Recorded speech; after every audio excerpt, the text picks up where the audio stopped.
അമേരിക്കയുടെ ആക്രമണത്തെ തുടർന്ന് നിർണായക തീരുമാനവുമായി ഇറാഖ് അമേരിക്കയുമായുള്ള സംയുക്ത ദൗത്യങ്ങൾ അവസാനിപ്പിക്കും. ബാഗ്ദാദിൽ ഹിസ്ബുള്ള കമാൻഡറെ ഡ്രോൺ ആക്രമണത്തിലൂടെ കൊലപ്പെടുത്തിയതാണ് പ്രകോപനം.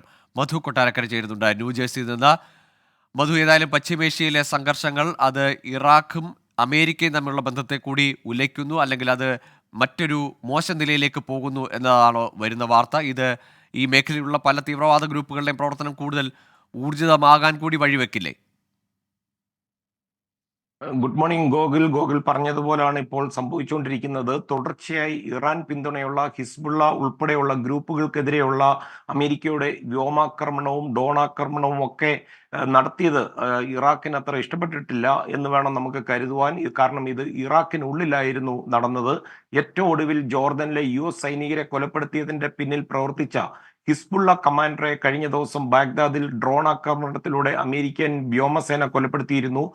ഇത് കൂടാതെ ഈ സംഭവത്തെ തുടർന്ന് 40-ൽ പരം മറ്റ് ആളുകളെ കൊലപ്പെടുത്തിയതായി അമേരിക്ക തന്നെ വെളിപ്പെടുത്തിയിട്ടുണ്ടായിരുന്നു. ഈ ആക്രമണങ്ങളെ പറ്റി ഒരു സൂചനയും ഇറാഖ് ഭരണകൂടത്തിന് ലഭിച്ചിരുന്നില്ല. ഇതാണ് ഇറാഖിനെ ഇപ്പോൾ ചൊടിപ്പിച്ചിരിക്കുന്നത്. US നേതൃത്വത്തിലുള്ള സഖ്യം ഇറാഖിലെ അസ്ഥിരതയ്ക്കൊക്കെ കാരണമാകുന്നുവെന്നും ഇപ്പോൾ നടക്കുന്ന ഈ സംഘർഷങ്ങളുടെയൊക്കെ നടുവിലേക്ക് ഇറാഖ് വലിച്ചിഴക്കപ്പെടുമെന്നുള്ള ഒരു ഭീഷണിയൊക്കെ ഉണ്ടെന്നാണ് ഇറാഖ് പ്രധാനമന്ത്രിയുടെ ഓഫീസിലെ സൈനിക വക്താവ് കൂടിയായ യഹ്യ റസൂൾ ഇന്ന് ഇത് സംബന്ധിച്ചുള്ള പ്രസ്താവനയിൽ വ്യക്തമാക്കിയത്. ഗോകുൽ, മറ്റൊരു കാര്യം നമുക്കറിയേണ്ടത്, ഈ പാലസ്തീനെതിരെയുള്ള ഇസ്രായേലിന്റെ ആക്രമണം തുടരുന്നതോട് ഈ ഒരു അമേരിക്ക വിരുദ്ധ വികാരം ഇറാഖിൽ രൂപപ്പെടുന്നുണ്ട്. കാരണം ഇന്നലെ ഈ ഡ്രോൺ ആക്രമണം നടന്നതിന് ശേഷം ബാഗ്ദാദിൽ അമേരിക്ക വിരുദ്ധ പ്രകടനങ്ങൾ തെരുവീതികളിൽ നടന്നിരുന്നു. ഇതൊക്കെ ഇറാഖ് ഭരണകൂടം മനസ്സിലാക്കുന്നുണ്ട്.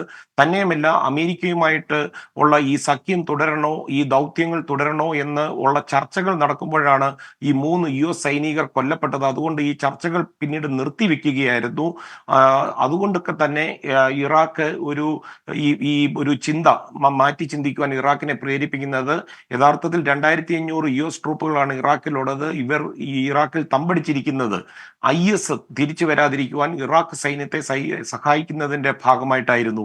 ഗോകുൽ, തീർച്ചയായും മധു കൊട്ടാരക്കരയാണ് ന്യൂജേഴ്സിയിൽ നിന്ന് ചേർന്നത്. ഏതായാലും അമേരിക്ക ഇറാഖ് ബന്ധത്തിൽ കൂടി ഈ ഇസ്രയേൽ പലസ്തീൻ സംഘർഷങ്ങളെ തുടർന്നുള്ള നീക്കങ്ങൾ, രാഷ്ട്രീയ നീക്കങ്ങൾ അല്ലെങ്കിൽ ചേരിതിരിവുകളൊക്കെ ബാധിക്കുന്നു. അത്തരത്തിൽ സംയുക്ത സൈനിക നടപടികൾ ഉൾപ്പെടെ ഇറാഖ് പുനർചിന്തനം നടത്തുന്നു എന്ന തരത്തിലുള്ള വാർത്തകളാണ് മധു കൊട്ടാരക്കര പങ്കുവച്ചത്.